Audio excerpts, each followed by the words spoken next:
कृष्ण लीला प्रसंग स्वामी शारदानंद जी द्वारा लिखित पाठ संख्या 246 पंचम अध्याय भक्तों के साथ श्री रामकृष्ण देव सन 1885 ईस्वी की नव यात्रा।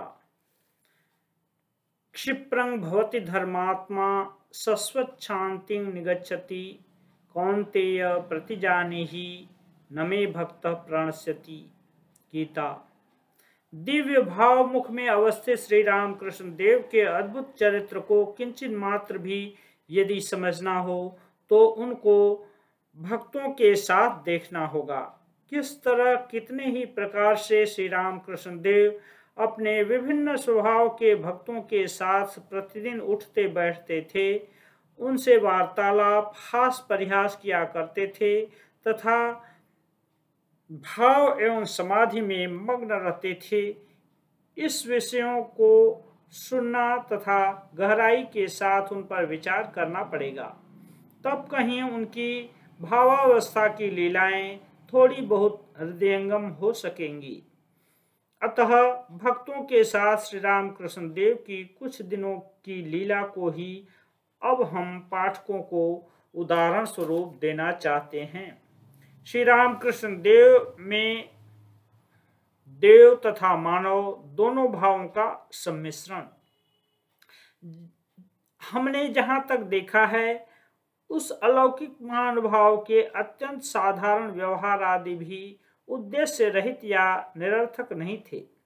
इस प्रकार अपूर्व देह तथा मानव भाव का एकत्र सम्मिलन और कहीं दिखाई देना दुर्लभ है। प्राय 25 वर्ष तक पृथ्वी के विभिन्न स्थानों में भ्रमण करने पर भी हमें इस प्रकार के एक भी व्यक्ति दृष्टिगोचर नहीं हुए। कहावत है, दांत के रहते लोग उसकी मर्यादा नहीं समझ पाते। श्री रामकृष्ण देव के संबंध में भी हम लोगों में से अनेक व्यक्तियों के भाग्य में ऐसा ही हुआ है। गले के रोग की चिकित्सा के निमित्त जब भक्तों ने श्री रामकृष्ण देव को कुछ दिन कलकत्ते के श्यामपुकुर मोहल्ले में लाकर रखा था, उस समय एक दिन श्रीयुक्त विजय कृष्ण गोस्वामी उन्हें देखने के लिए वहां आए हुए थे तथा उन्होंने हमसे निम्नलिखित बातें कही थी। श्रीयुक्त विजय कृष्ण गोस्वामी को श्री रामकृष्ण देव का दर्शन। कुछ दिन पूर्व ढाका में एक दिन अपने कमरे को बंद कर ध्यान करते समय श्रीयुक्त विजय कृष्ण गोस्वामी को श्री रामकृष्ण देव का साक्षात दर्शन प्राप्त हुआ था। वह उनके मन का भ्रम था या नहीं, यह निर्णय करने के निमित्त अपने सम्मुख अवस्थित उस मूर्ति के शरीर तथा अंग प्रत्यंग आदि को बहुत देर तक उन्होंने अपने हाथ से दबा दबा कर देखा था। इस बात को भी उन्होंने श्री रामकृष्ण देव तथा हम लोगों के समक्ष मुक्त कंठ से कहा था। श्रीयुक्त विजय कृष्ण, देश विदेश तथा पहाड़ पर्वतों में घूम फिरकर मैंने अनेक साधुओं को देखा, किंतु श्री रामकृष्ण देव को दिखाकर इस तरह का दूसरा कोई मुझे और नहीं दिखाई दिया।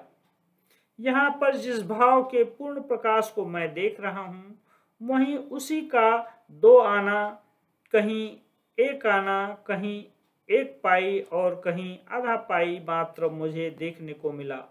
4 आने भर भी किसी जगह मुझे देखने को नहीं मिला। श्री रामकृष्ण देव मुस्कुराते हुए हमारी ओर देखकर यह क्या कह रहा है? श्रीयुक्त विजय कृष्ण श्री रामकृष्ण देव से, उस दिन ढाका में जो मैं कुछ देख चुका हूँ, आप उसके आधार पर मैं इतना ही कह सकता हूँ कि अब आपके मना करने पर भी मैं उसे सुनने को प्रस्तुत नहीं हूँ।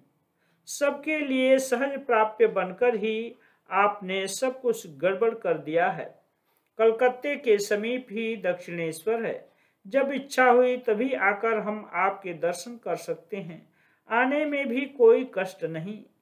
नाव गाड़ी यथेष्ट मिलती है। घर के निकट इतने सहज रूप से आपको प्राप्त करने के कारण ही हम लोगों के लिए आपको समझना संभव न हो सका। यदि किसी पर्वत के शिखर पर आप विराजते और पैदल चलते हुए भूख प्यास से व्याकुल हो वृक्ष की जड़ को पकड़कर चढ़ने के बाद कहीं आपके दर्शन मिलते, तब हम आपकी मर्यादा समझते। अब तो हम यह समझा करते हैं कि घर के निकट ही जब इस प्रकार के महान पुरुष विद्यमान हैं, तो बाहर दूर स्थानों में न जाने और भी कितने महान पुरुष होंगे।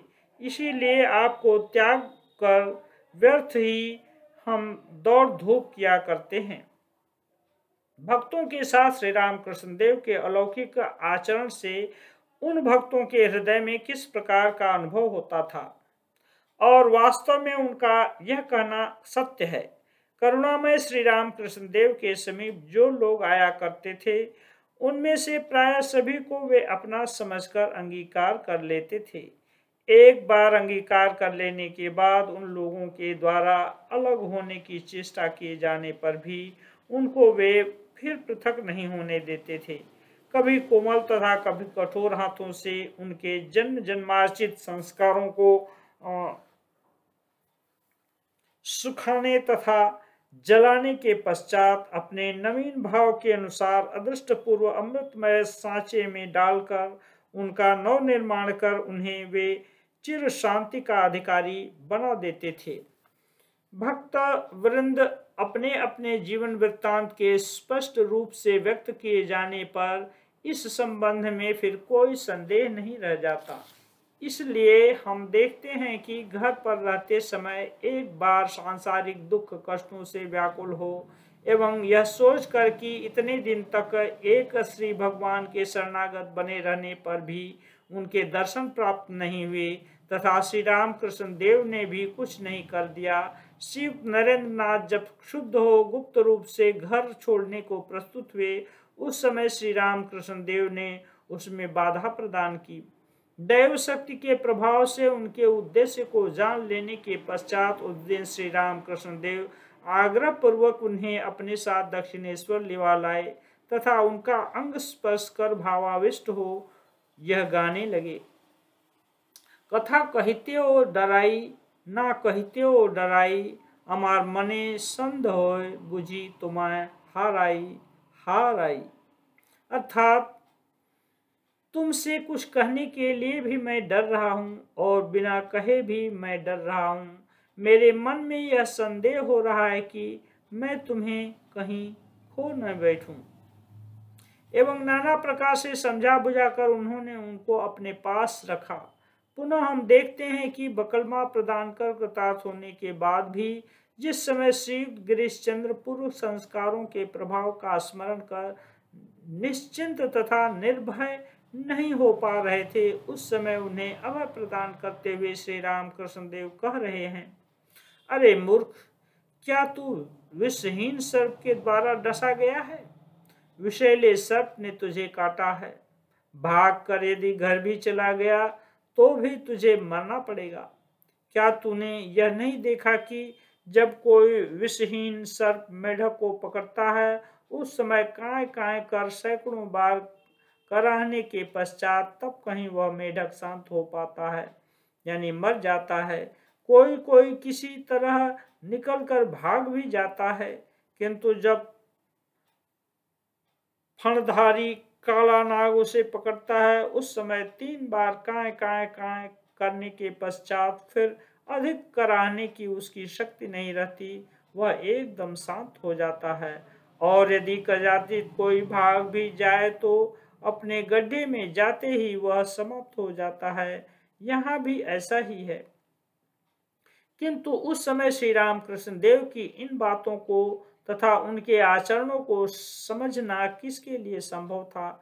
सब लोगों की धारणा थी कि उनके जैसे पुरुष सर्वत्र ही विद्यमान हैं। श्री रामकृष्ण देव जिस प्रकार सबके सब तरह के अनुरोध को स्वीकार कर वरदहस्त हो अयाचित रूप से सबके घर जा घूम रहे हैं, सभी जगह संभवतः यही स्थिति होगी।